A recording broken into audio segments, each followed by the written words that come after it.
Constructive democratic পলিটিক্সে বিরোধী দলের ভূমিকা ইজ ভেরি ইম্পর্ট্যান্ট। যারা পরবর্তীতে আসবে বলে ধারণা করা হয় তারা এখন থেকেই রাষ্ট্র পরিচালনার মেকানিজমে নিজেদের ইন্টেলেকচুয়ালিটি, চিন্তা, ভাবনা, কর্ম, পরিকল্পনা, ক্রিটিসিজম, অ্যাকসেপ্টেন্স সব কিছু নিয়ে ক্রিয়েটিভ ভূমিকা পালন করবে। এটার নাম হলো শ্যাডো গভর্নমেন্ট। জামায়াতে ইসলামী শুধুমাত্র একটা রাজনৈতিক দল নয়, জামায়াতে ইসলামীর মাল্টিফেসেট ওয়ার্ক আছে।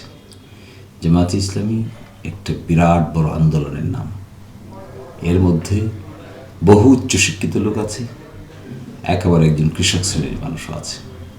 এখানে দুনিয়াতে সর্বশ্রেষ্ঠ বিশ্ববিদ্যালয়গুলোতে পড়া মানুষও যেমন আছে, একই সাথে একেবারে অজপাড়া গায়ের একজন ওয়া কক জানে না এরকম মানুষও আছে। তো জামায়াতে ইসলামী একটা ইন্টেলেকচুয়াল মুভমেন্ট। জামায়াতে ইসলামী জানে ইন্টেলেকচুয়ালিটি কীভাবে এক্সারসাইজ করতে হয়। এটি ওয়েস্টার্ন ওয়ার্ল্ডে একটা পরিচিত system of opposition. Opposition western ওয়ার্ল্ডে অনেক সময় গভর্নমেন্টের চাইতেও গুরুত্বপূর্ণ ভূমিকা পালন করে, কিন্তু আমাদের দেশের রাজনৈতিক কালচারে এটি অপরিচিত বিধায় অনেকেই মনে করে সরকার গঠন করলাম তো সবই বুঝে আমার, আর বিরোধী দল হয়ে গেলাম শুধুই বুঝে রাস্তায় চিৎকার করতে হবে আর হরতাল আর অবরোধ ডাকতে হবে। না, ভবিষ্যৎ হোক নিরাপদ, বিনিয়োগ হোক বিশ্বস্ত, আর আমার পছন্দ Salt Bae. Welcome to Salt Bae. Constructive democratic পলিটিক্সে বিরোধী দলের ভূমিকা ইজ ভেরি ইম্পর্ট্যান্ট। কীভাবে? সরকার পলিসি দিবে, বিরোধী দল তা ক্রিটিসাইজ করবে। ভালো পলিসি দিলে অ্যাকসেপ্ট করবে, খারাপ পলিসি দিলে ক্রিটিসাইজ করবে এবং বিকল্প পলিসি তুলে ধরবে।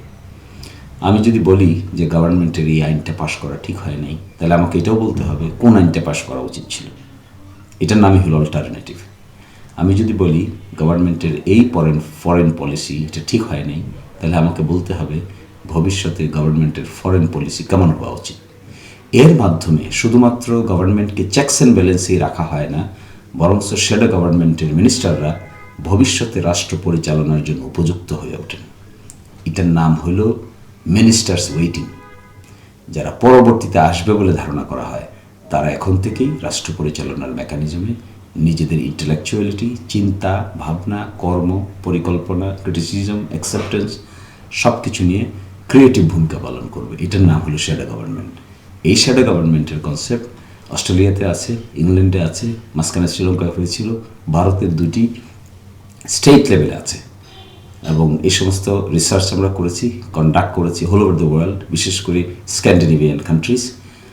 যেহেতু রাজনীতিতে নতুনত্ব আনতে চাই, 5ই আগস্টের পরে নিউ ডাইমেনশনের সূচনা করতে চাই আমরা, সেই জন্য যত না বেশি শারীরিক শক্তি দেখানো দরকার, তার চাইতেও বেশি বুদ্ধির তোড়জোড় দেখানো দরকার। এই জন্যই Jamaat Islami is trying to invent various new dimensions and mechanism in politics. Shadow গভর্নমেন্টের concept is such a new dimension in Bangladesh. আমি যদি আর একটু জনগণের বোঝার স্বার্থে বলি, যে আমি ধরে নিলাম যে একজন স্বরাষ্ট্রমন্ত্রী রয়েছেন, এই ছায়া মন্ত্রী পরিষদ থেকে কি নির্দিষ্ট কোনো ব্যক্তি ছায়া স্বরাষ্ট্রমন্ত্রী হিসেবে কি দায়িত্ব পালন করবে? এক্স্যাক্টলি। অনেক সময় ব্যক্তি হয়, অনেক সময় টিম হয়। ওয়েস্টার্ন কনসেপ্টে অনেক সময় সুনির্দিষ্ট একজন ব্যক্তিকে দায়িত্ব দেওয়া হয়, আর কখনো কখনো 5-7 জন মিলে একটা টিমকে দায়িত্ব দেওয়া হয় যে স্বরাষ্ট্র মন্ত্রণালয় কী কাজ করছে, কী উদ্যোগ নিচ্ছে। ধরেন হঠাৎ করে গণগ্রেফতার শুরু করলো, হু উইল চ্যালেঞ্জ? স্বরাষ্ট্রমন্ত্রী। আপনি অপোজিশন পার্টির লিডার, আপনি বলার আগে আপনার এই ব্যাপারে দায়িত্বপ্রাপ্ত লোকদেরকে তো বলতে হবে, যেতে হবে, কোন আইনে করছে অ্যানালাইসিস করতে হবে, পারে কি না, কেন করছে, অতীতে কেন করে নাই, এখন কেন করছে, জবাবদিহিতার মুখোমুখি করতে হবে।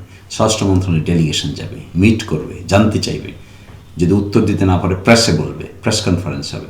This is what is a constructive political attitude.